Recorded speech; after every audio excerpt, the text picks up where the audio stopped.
Leçon B, estimation de paramètres.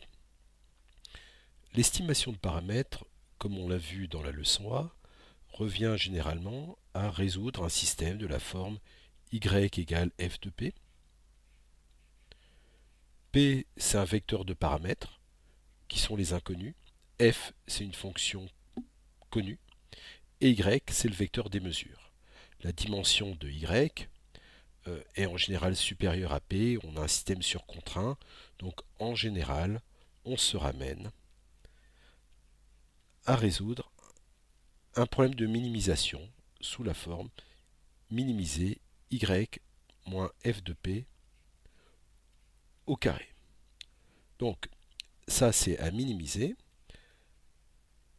Et l'outil mathématique de résolution qu'on va utiliser derrière, c'est la minimisation. Donc je vais commencer par faire un petit rappel sur la minimisation. Alors on l'appelle des fois l'optimisation. Alors quand on optimise, on cherche soit à maximiser, soit à minimiser. Bon, on peut toujours se ramener à de la minimisation, c'est pour ça que je l'appelle ici minimisation, surtout qu'en général on cherche à minimiser une erreur, comme je le viens d'écrire ici. Alors, là, on va ici considérer un vecteur x, et ici une fonction, alors qui correspond au critère, alors mettons que je l'appelle j de x,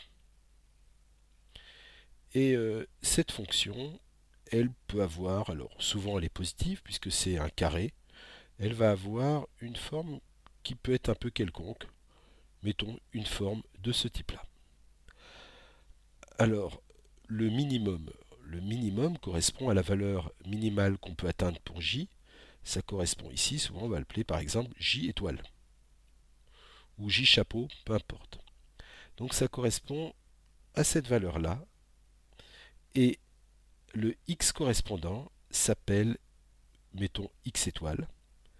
Lui, il s'appelle le minimiseur. Alors, minimiseur. Alors que celui-là s'appelle le minimum.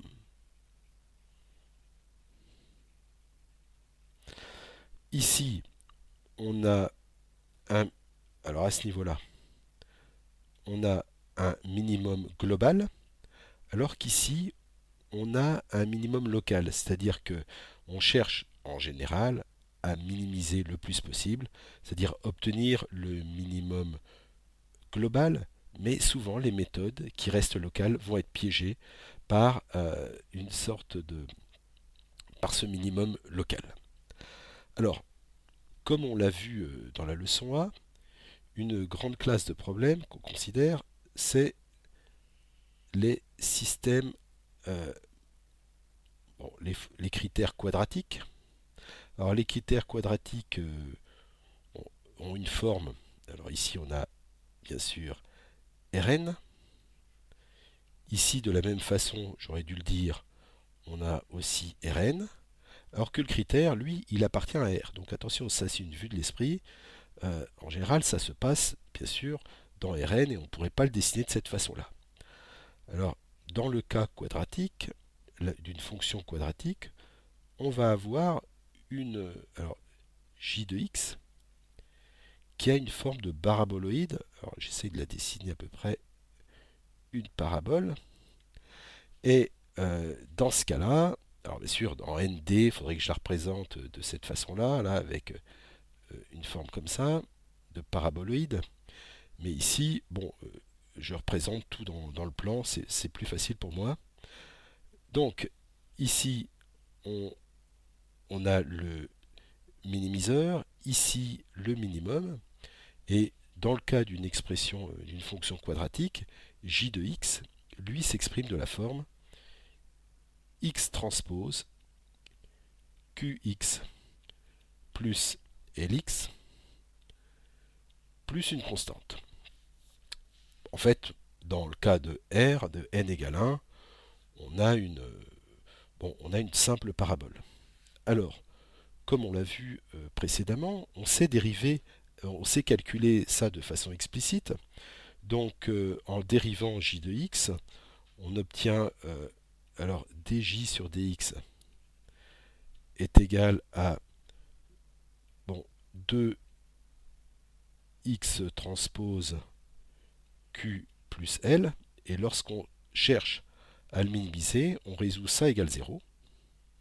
Et donc le minimum x étoile, le minimiseur x étoile, s'exprime de façon analytique par x étoile égale moins 1 demi de Q-1 L transpose. Parlons maintenant d'estimation. Alors pour fixer les idées, je vais considérer une fonction y de t qui dépend de paramètres, par exemple P1 fois exponentielle moins P2 fois t. Donc P1 et P2, c'est les paramètres inconnus. Je peux mesurer y de t. Y de t, la vraie mesure, je vais mettre ici à peu près égal pour prendre en compte le fait qu'on a du bruit. Donc je peux faire des mesures à certains instants et je vais donc ici représenter l'espace des P1 et P2. Et dans cet espace, il y a ici la vraie valeur que je vais appeler, mettons, P étoile, la vraie valeur des paramètres. Alors de l'autre côté, je vais avoir ma fonction y de t. Donc ici, le temps t. Ici, y de t. Et je ne fais pas des mesures à chaque instant, je fais des mesures à certains instants. Par exemple, ici, t1, t2 et t3. Bon voilà, j'ai fait 3 mesures. Alors, la mesure, par exemple, ici, la deuxième mesure ici, et la troisième mesure ici. Alors vous allez me dire, c'est pas cohérent avec le fait que cette fonction, elle est soit croissante, soit décroissante. On ne peut pas vraiment avoir ça, mais attention, j'ai à peu près ou égal, il y a le bruit qui est pris en compte. Donc, lorsque je suis en P étoile, la vraie sortie, mettons, je vais essayer de la représenter ici, ça va être une exponentielle. Alors, elle n'est pas terrible mon exponentielle, mais la voilà. Ça, ce serait y de P étoile, virgule T. Bon, alors, si jamais j'avais pas eu de bruit, j'aurais mesuré cette valeur-là. Alors, je vais peut-être prendre une autre couleur. Cette valeur-là et cette valeur-là. Mais du fait du bruit, j'ai mesuré un petit peu autre chose. Donc, en fait, le vecteur des mesures, ça va être y de t1, donc celui qui est là, là et là, ça va me former un vecteur de R3, donc je peux avoir une autre représentation de ça, que je vais essayer de faire là, puisque je suis en dimension 3. Donc, la première mesure, y1, qui correspond à y de t1, y2, et ici y3. Puisque j'ai fait 3 mesures, le vecteur des mesures représente ici un vecteur que je vais appeler y. Et bien évidemment, la vraie valeur, elle ne doit pas être trop loin. Je le mets y étoile, qui est aussi un vecteur de R3. Donc attention, si jamais je prends l'ensemble de tous les P1, P2 possibles, enfin, celle qui va m'emmener là, par l'intermédiaire d'une fonction que je vais appeler f, qui dépend de P. Alors cette fonction f de P, dans ce cas-là, elle est dimension 3, je vais essayer de l'expliciter, ça va être P1 exponentielle moins P2 fois T1, que je connais mes instants de mesure, P1 exponentielle moins P2 fois T2, et pareil pour T3. T3. Donc, si jamais je prends l'ensemble des P possibles, alors, je prends l'ensemble des P que vous voyez ici, là, et je l'envoie par ma fonction f. Je vais décrire une sorte de courbe, enfin de nappe ici, que j'essaye de représenter. Alors voilà, j'essaie de la représenter en 3 dimensions. En fait, c'est une nappe qui, elle, est en 2 dimensions et elle correspond à l'image de R2 où R2, c'est l'ensemble de mes paramètres. Donc ce plan-là, si je l'envoie par ma fonction f donnée ici, je vais me retrouver avec une nappe qui va contenir le y étoile, c'est-à-dire le mesure que je devrais obtenir sans bruit.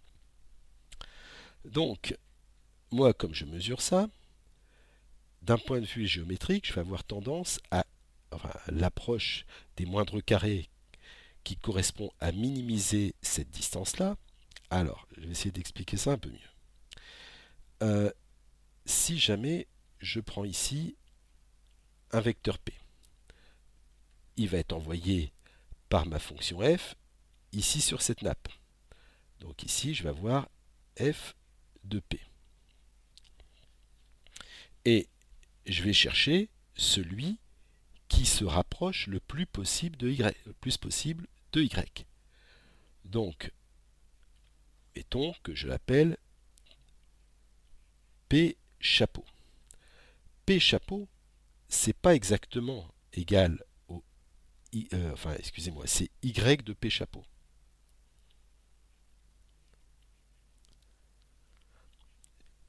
Y de P chapeau, il n'est pas exactement égal à Y étoile, mais ça va être celui qui va se rapprocher le plus de Y si j'essaye de minimiser la norme entre Y et Y de P.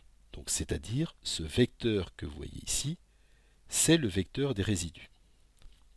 Donc l'approche des moindres carrés consiste à prendre votre vecteur Y, à le projeter sur la nappe qui correspond à l'image par mon modèle de l'espace de paramètres.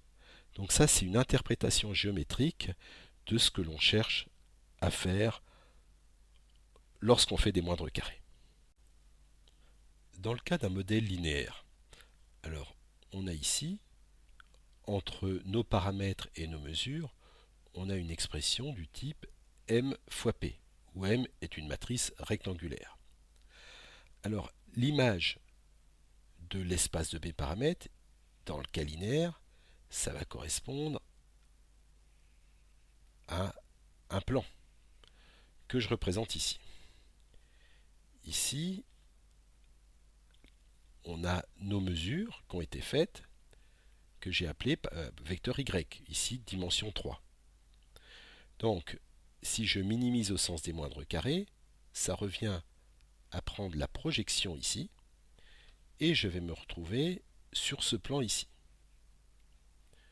Donc en effet, ce que j'aurais souhaité, c'était inverser directement y. C'est pas possible. Donc j'inverse au mieux. Et inverser au mieux, c'est ce qu'on appelle dans la littérature effectuer un problème inverse. J'essaye de calculer l'inverse de y par cette fonction, mais je ne peux pas le faire exactement, donc je le fais au mieux. Donc cette projection, elle s'appelle y chapeau, et c'est ce qu'on va appeler la mesure filtrée, ce qu'on avait appelé la mesure filtrée. Ici, dans le cas linéaire, puisque y chapeau est sur ce plan, il a un antécédent que je vais noter p chapeau, et dans le cas linéaire, je connais son expression. P chapeau est donné par la formule des moindres carrés, que je rappelle ici, c'est m transpose m moins 1 multiplié par m transpose fois y. Et cette matrice que vous avez ici s'appelle la pseudo-inverse. Donc ça revient à l'inverse d'une matrice qui est rectangulaire. Donc je connais l'expression pour y chapeau. Pour les mesures filtrées y chapeau, je sais que c'est égal à m fois P chapeau. Et enfin, une grandeur qui m'intéresse souvent, c'est le résidu. Donc c'est ce vecteur-là qui correspond à R est égal à Y moins Y chapeau. Bon, cette différence entre la mesure réelle et la mesure filtrée. Donc voilà l'interprétation géométrique. Une qui nous reste à faire, c'est que la fonction qui a un P donné, alors je vais prendre par exemple ici une valeur pour P, qui n'est pas forcément le P chapeau. L'image par P est donnée ici.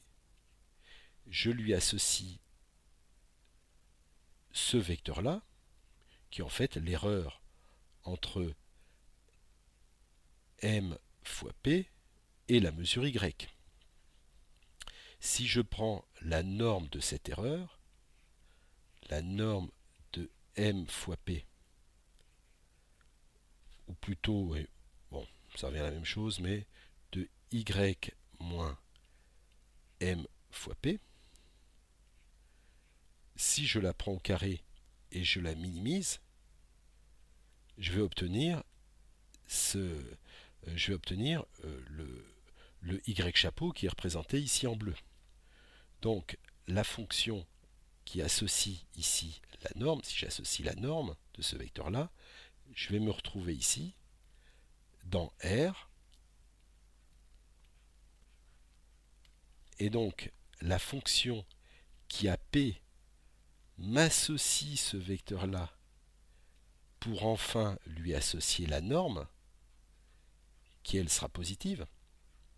Cette fonction qu'on voit ici, qui fait la globalité, c'est une fonction qui va de Rn, donc ici R2, dans R, qui, dans le cas linéaire, se ramène à une fonction quadratique, dont la matrice est symétrique bien évidemment, mais a des valeurs propres positives.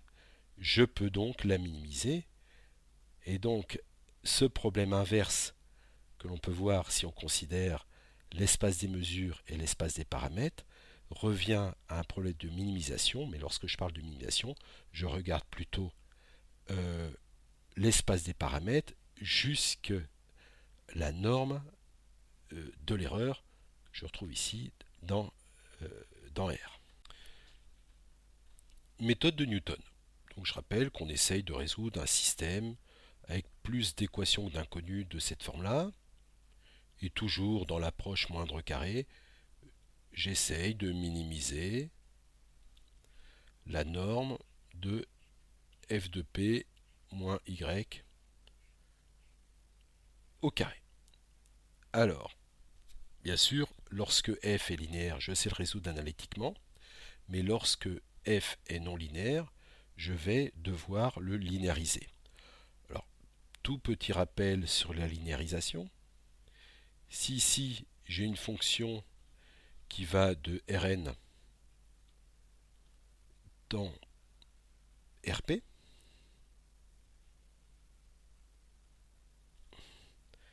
alors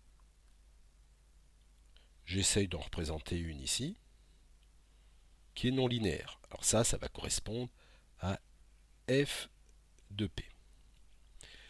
Si je me place en un point particulier, mettons que j'appelle P0, alors je vais pouvoir calculer sa tangente. Alors, la tangente qui correspond à une approximation à l'ordre 1. Donc ça, c'est une droite. Et elle se donne par la formule de Taylor à l'ordre 1, qui me dit que c'est f de P0 plus la dérivée de f, donc la matrice jacobienne si vous préférez, au point P0, multiplié par P moins P0. Ça, c'est ce qu'on appelle la matrice jacobienne. Donc ça, je sais le calculer, cette tangente, relativement facilement. Donc, dans la méthode de Newton, je vais supposer que je connais une approximation P0 de la solution que je cherche. Bon, en général, ce n'est pas le cas, mais je suppose que j'en ai une. Je vais linéariser et ensuite, je vais utiliser la formule des moindres carrés dans le cas linéaire de façon à avoir la solution du problème linéarisé pour avoir un nouveau point qui va me permettre à nouveau de réitérer dans le but de converger vers la meilleure des solutions au sens des moindres carrés non linéaires. Alors je vais essayer de détailler ça un peu mieux. Donc je reprends ici, je vais avoir ça, je vais l'appeler J de P, c'est une fonction qui dépend de P, qui va de Rn dans R. Et alors, J de P, c'est égal à la norme de... Alors je vais remplacer f de P par sa tangente, f de P0 plus la dérivée de f, donc la matrice jacobienne au point P0, multiplié par P moins P0, moins Y au carré. Alors, je vais essayer, là, cette partie qui dépend de P, que l'on voit ici, là. Je vais essayer de la mettre sous une forme affine, donc de l'isoler. Je vais obtenir ici la norme de df sur dp au point P0 multiplié par P, plus le reste. Alors dans le reste, j'ai quoi? J'ai toujours f de P0 moins df sur dp, la matrice jacobienne, toujours au point P0 multiplié par P0, moins y, je prends la norme, le tout au carré. Et alors, si maintenant, cette quantité-là, alors, je vais l'appeler M, cette quantité-là, je vais l'appeler moins Z, puisqu'elle dépend de P0 que je connais, et je connais tout le reste, donc Z je le connais, M je le connais, j'obtiens ainsi quelque chose de la forme norme de M fois P moins Z au carré que je vais minimiser. Alors, dans ce cas-là, je sais tout simplement que le minimiseur, alors je vais l'écrire ici, le minimiseur que je vais appeler P1 de cette expression-là, ben, il est donné par la formule des moindres carrés. C'est donc M transpose M moins 1 fois M transpose fois Z. Bon, j'ai une expression pour tout le monde. Et une fois que j'ai P1, je vais appliquer le même processus pour obtenir P2, P3, etc. Et ça me donne l'algorithme de Newton. Alors l'algorithme de Newton, je vais le donner maintenant. L'entrée de l'algorithme. Alors l'algo que j'appelle Newton. Il a pour entrée un point de départ P0. Alors comment il va fonctionner? Je vais avoir une boucle for k égale 0 jusqu'à un nombre d'itérations, mettons k max, il y a bien mieux que ça, on peut avoir d'autres critères d'arrêt. Je vais calculer la matrice M qui vaut la matrice jacobienne, df sur dp au point pk, et ensuite je fais p de k plus 1, comme je viens de le montrer, est égal à p de k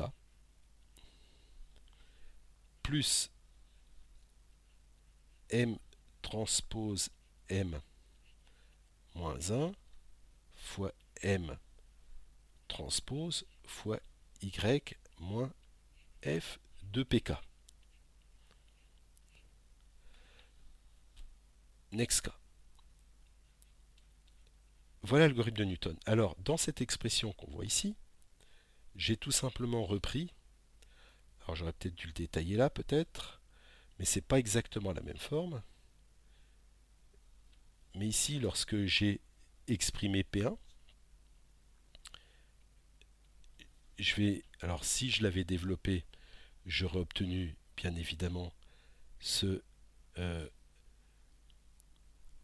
ça va être égal à P0 plus M transpose M moins 1 fois M transpose fois Y moins F de P0. Et c'est cette expression que j'ai recopiée précédemment. Enfin, que j'ai recopiée dans mon algorithme de Newton. Alors, peut-être une dernière chose sur comment fonctionne cet algorithme de Newton et montrer un peu ses inconvénients. Alors, je vais prendre ici Rn. Ici, mon critère que je retrouve dans R. Et puis, je vais avoir quelque chose qui va ressembler, enfin on peut imaginer que ça ressemble à une parabole, mais pas forcément. Ça, c'est ma fonction j de p. Alors, je pars d'un point P0. S'il n'est pas trop loin du minimum, ça devrait bien se passer. Donc, je pars de point P0. J'approxime du fait de la linéarisation, la forme quadratique par une fonction quadratique. Donc là, c'est une sorte de parabole. Je vais la minimiser et je vais obtenir P1. Je l'approxime à nouveau par une fonction quadratique et très rapidement, je vais converger vers le minimum. Mais si jamais j'étais parti de là, pour P0, alors j'aurais convergé ici. Si j'étais parti de là, j'aurais convergé ici, vers le maximum. Donc attention, la méthode de Newton ne converge pas toujours, mais disons qu'elle est très rapide, elle converge rapidement.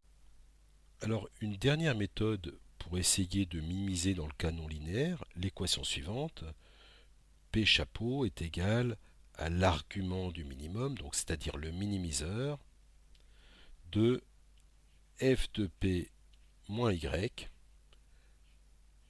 la norme,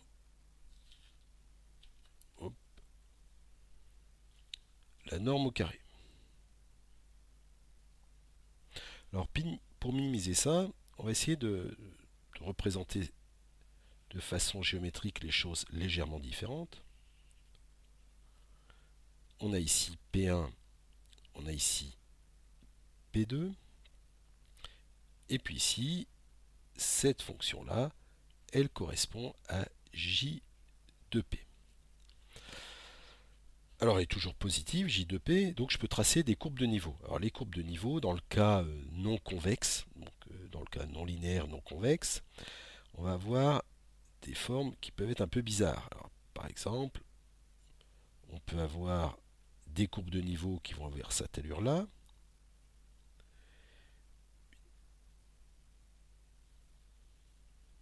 Voilà, puis pourquoi pas, peu importe.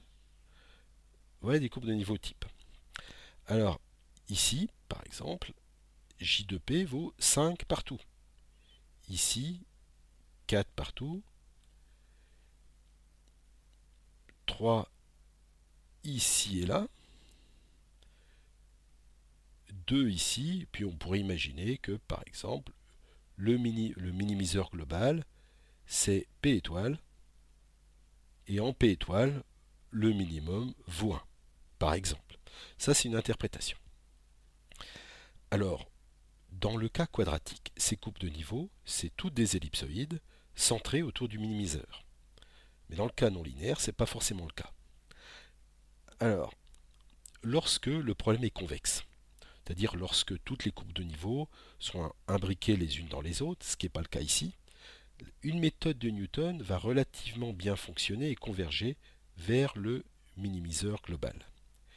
Mais ici, ce n'est pas forcément le cas. Si je prends une méthode de Newton et que je la commence ici, elle va converger vers un minimum local que vous voyez ici. Alors, une méthode de Monte-Carlo va fonctionner de la façon suivante. Je pars d'un point initial, excusez-moi, voilà. Donc, je pars d'un point initial, celui-là, mettons celui-là, et je vais calculer en ce point la valeur J de P. Puis ensuite, je prends un déplacement complètement au hasard, d'où le nom Monte-Carlo. Donc je prends ce déplacement. Et j'obtiens un nouveau point Q. Si, en calculant J de Q, je me rends compte que je m'éloigne du minimum, dans ce cas-là, je ne le valide pas. Donc je fais un autre déplacement aléatoire, et si jamais J diminue, je le valide. Alors, on a intérêt à faire des grands pas au début et à faire des pas de plus en plus petits. Le paramètre de réglage, c'est souvent ce qu'on appelle la température, et la méthode de Monte-Carlo associée s'appelle la méthode du recuit simulé. Donc je vais donc ici donner une méthode de Monte-Carlo relativement simple, mais qui va nous suffire. Alors, l'algorithme, c'est le suivant. L'entrée, c'est P, le P initial. Je vais prendre, alors la première étape, c'est prendre un vecteur de déplacement D. Alors D, c'est celui-là. Donc, prendre aléatoirement D, un vecteur D au hasard. Donc, dans Rn, mon espace de recherche, aléatoirement. Alors, je ne précise pas comment aléatoirement. Deuxième étape, je vais faire Q est égal à P plus D. Donc, le Q, c'est celui-là, sur ma figure. Troisième étape, si s'il est meilleur, c'est-à-dire si J de Q est meilleur que J de P. Alors dans ce cas-là, je le valide, c'est-à-dire j'accepte le déplacement. Je vais dire zen P égale Q. Donc j'accepte le déplacement. Quatrième étape, bon, go to 1, c'est-à-dire je vais retourner ici. Donc bien évidemment, c'est un algorithme assez simpliste que j'ai intérêt à adapter suivant le problème que je considère. Donc en général, le déplacement est pris unitaire. Je le multiplie ici par une température T qui a été initialisée assez grande. Et puis à chaque étape, je vais par exemple faire ici T, je la diminue légèrement. Par exemple, je fais 0,999 fois la température elle-même, c'est-à-dire elle va décroître et les déplacements seront de plus en plus petits de façon à converger vers l'optimum global.